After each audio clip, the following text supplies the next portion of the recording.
मैं एंकर रोज सरदाना हूँ। एंकर ने अपना परिचय देते हुए एक उज्जवल मुस्कान प्रकट की। मेरा मानना है कि सभी मेहमानों ने हमारी कंपनी की प्रदर्शनी में मध्य श्रेणी के उत्पादों की श्रृंखला पहले ही देख ली है। अब हम सार्वजनिक रूप से करोड़ों से अधिक की ज्वेलरी पीसेस की घोषणा करेंगे। कुल 10 हैं।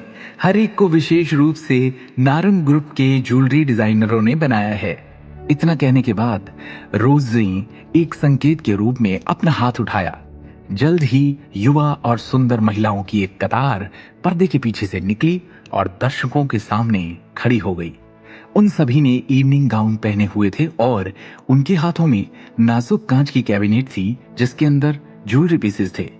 गहने अलग अलग स्टाइल के थे, लेकिन उन सभी को स्पष्ट रूप से महंगी सामग्री का उपयोग करके डिजाइन किया गया था। कुछ कच्चे माल में आर्मजेड, नेफ्राइट, हीरे आदि शामिल हैं। एक पल के लिए हॉल उन गहनों से परावर्तित प्रकाश से जगमगा उठा। उसी समय उच्च मंच पर बड़ी स्क्रीन ने 10 छोटे दृश्य भी प्रदर्शित किए जो गहनों के प्रत्येक टुकड़े की डिटेल डिजाइन को सटीक क्लोजअप शॉट्स के साथ प्रदर्शित कर रहे थे। अब जब प्रदर्शनी का मुख्य आकर्षण आ गया था तो वीआईपी सीटों पर कई सीनियर लोगों ने अपना प्रेस बायोपिक चश्मा लगाया और गहनों के प्रत्येक टुकड़े को गंभीरता से देखने लगे। पत्रकारों ने भी तस्वीरें खींचना शुरू कर दिया था। चश्मा पहनने वाले विशेषज्ञों में से एक ने प्रशंसा की। जैसे कि नारंग ग्रुप से उम्मीद थी, इतने सालों तक ज्वेलरी फील्ड में रहने के बाद उनकी प्रत्येक क्रिएशन वास्तव में असाधारण है। तालियों की गड़गड़ाहट के बाद एंकर रोज सरदाना ने मुस्कुराते हुए कहा, इनमें से 2 रचनाएं हमारी कंपनी के प्रमुख उत्पादों के रूप में मौजूद हैं। ये वो ज्वेलरी पीसेस हैं जिन्हें बनाने में प्रत्येक 10 करोड़ रुपए से ज्यादा लागत लगी है। इनमें से एक है एवरलास्टिंग लाइट और दूसरा किंग ऑफ द वर्ल्ड।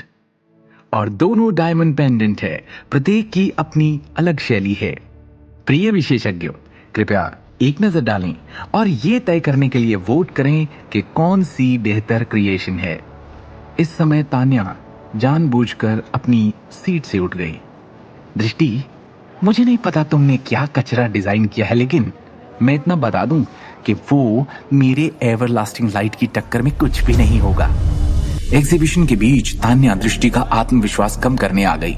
मैंने जो चीज बनाई है वैसी ज्वेलरी तुमने जिंदगी में देखी तक नहीं होगी। तुमने जो गहने पहन रखे हैं उन्हीं को देखो। लो क्वालिटी, चीप, घटिया, 1 लाख भी नहीं होगी इनकी कीमत। और तुम ज्वेलरी के मामले में मुझसे बराबरी करने चली आई।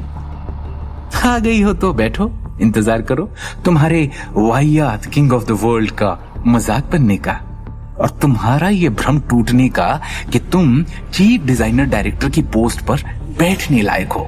बोलने के बाद तान्या अपनी सीट पर वापस चली गई।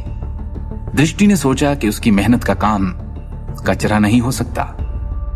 हर कोई कृपया बड़े पर्दे पर एक नजर डाले, रोज ने मुस्कुराते हुए कहा। उस समय बड़ी स्क्रीन 2 शीर्ष ग्रेड डायमंड पेंडेंट के 2 3 डायमेंशनल डिस्प्ले में बदल गई।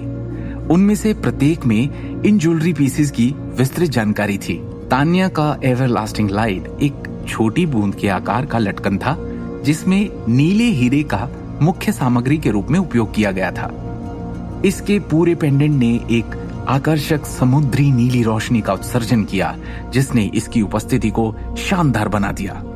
दूसरी ओर दृष्टि के king of the world pendant के केंद्र में एक अजीबोगरीब हीरा जड़ा हुआ था। इसकी घुमावदार सतह एक आत्मा उत्तेजक प्रकाश को दर्शाती है जिसमें इंद्रधनुष के 7 रंग शामिल थे। दर्शकों ने उसके मल्टी डायमेंशनल दृश्य देखे क्योंकि वो डिस्प्ले के दौरान घूम रहा था। दर्शकों के नजरिए से इसने किसी तरह दिल, लहर, पिरामिड और अर्धचंद्र का आकार ले लिया था। ऐसा लग रहा था जैसे उस पेंडेंट में कोई जीवित प्राणी छुपा हो। दर्शक उसे आश्चर्य से देखे ही जा रहे थे। दोनों पेंडेंट पर एक ही नजर के साथ दर्शकों को विस्तार और गुणवत्ता के मामले में बहुत अंतर दिखाई दे रहा था। दोनों की तुलना भी कैसे की जा सकती थी? उनके अनुसार दोनों ज्वेलरी डिजाइनरों के कौशल में जमीन आसमान का अंतर था। किंग ऑफ द वर्ल्ड को कैसे बनाया गया? इस तरह की शिल्प कौशल, ऐसी रचनात्मकता ये किसी बहुत ही प्रतिभाशाली डिजाइनर का काम हो सकता है। क्या अद्भुत शिल्प कौशल है। इस पेंडेंट के डिजाइनर ने सभी शीर्ष क्राफ्टिंग तकनीकों को मिलाकर एक अद्वितीय डिजाइन बना दिया है। ये वास्तव में किंग ऑफ द वर्ल्ड कहलाने के योग्य है। इसकी असली सुंदरता का वर्णन करने का कोई तरीका नहीं है। इस तरह के एक शानदार गहने का मालिक होना कितना शानदार होगा। महिला अतिथि में से एक ने कहा। उसकी आंखें उसे पाने की लालसा में चमक उठी। आगे की कहानी जानने के लिए देखिए अगला एपिसोड सिर्फ पॉकेट एफएम के यूट्यूब चैनल पर, और शिवम द हिडन वॉरियर के सारे एपिसोड्स को सुनने के लिए डिस्क्रिप्शन में दी लिंक से डाउनलोड करें पॉकेट एफएम ऐप।